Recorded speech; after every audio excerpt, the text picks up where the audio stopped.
中国反对煽动核战争，俄罗斯承诺不发动，俄乌战场上的核阴影是否就这么消除了？各位网友大家好，我是陆小飞。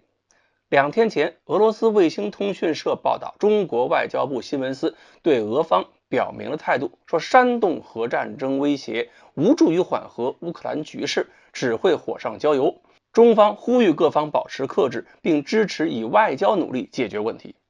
火上浇油用在这里边，简直就像是谐音梗，我觉得都可以把原来那个油换成铀235了。俄罗斯卫星通讯社还提到了中国和乌克兰2013年签订的条约以及联合声明。根据联合声明的文本，中国确认，如果乌克兰成为使用核武器威胁或者此类威胁的受害者，将向乌克兰提供安全保证。在被问到中国如何为乌克兰提供安全保障的时候，中国外交部回答，这是个假设性问题，意思是现在还不到时候，没必要这么早就让中国把话说得太清楚。有一点可以明确，我们从来没有说过用我们的核武器帮乌克兰进行报复，但是中国承诺过用严厉手段制裁对乌克兰使用核武器的一方。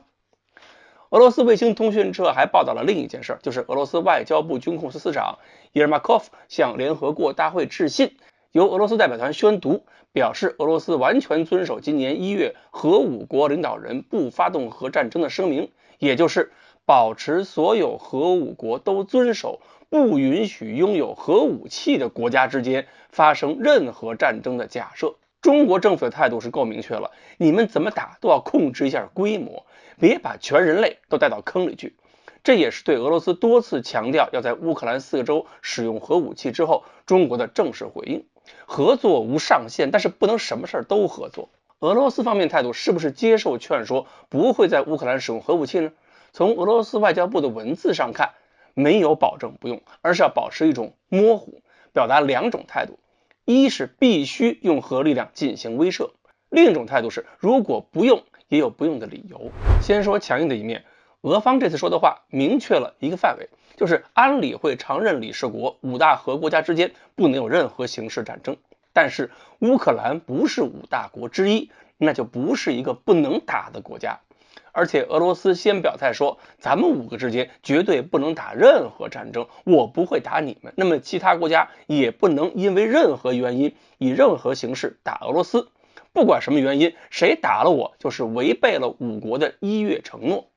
这是抢先把话头堵死了，提醒美国，就算我用核武器打了乌克兰，你也不能对我出手。再说缓和的一面，俄罗斯外交部军控司自己留好了台阶，说万一国内有更多人问为什么不用核武器，那么5国领导人的共同声明就是一个不用的理由。另外，俄罗斯也已经说了，乌克兰4个州属于俄罗斯，但是边界尚未明确，所以哪里的土地算这4个州的土地，哪里算俄罗斯的领土，这个台阶要事先给自己留足。毕竟核战争是全人类同归于尽的路数，一旦开始就是不死不休。美国呢，到现在也是不允许乌克兰使用美国武器打俄罗斯本土，不向乌克兰提供陆军战术导弹。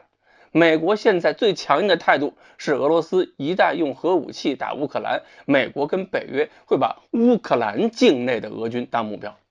俄罗斯本土的照样不打。所以这种控制冲突范围的表态都是外交辞令老套路，是向俄罗斯传递信号，表明俄罗斯你后退就行，美国也不敢把俄罗斯逼进死胡同。大国外交辞令其实往往有很多玄妙和暗示。我们平时收集信息、分析信息，一个基本功就是在各国公开的态度中寻找字里行间的内容，光看字面的意思去理解，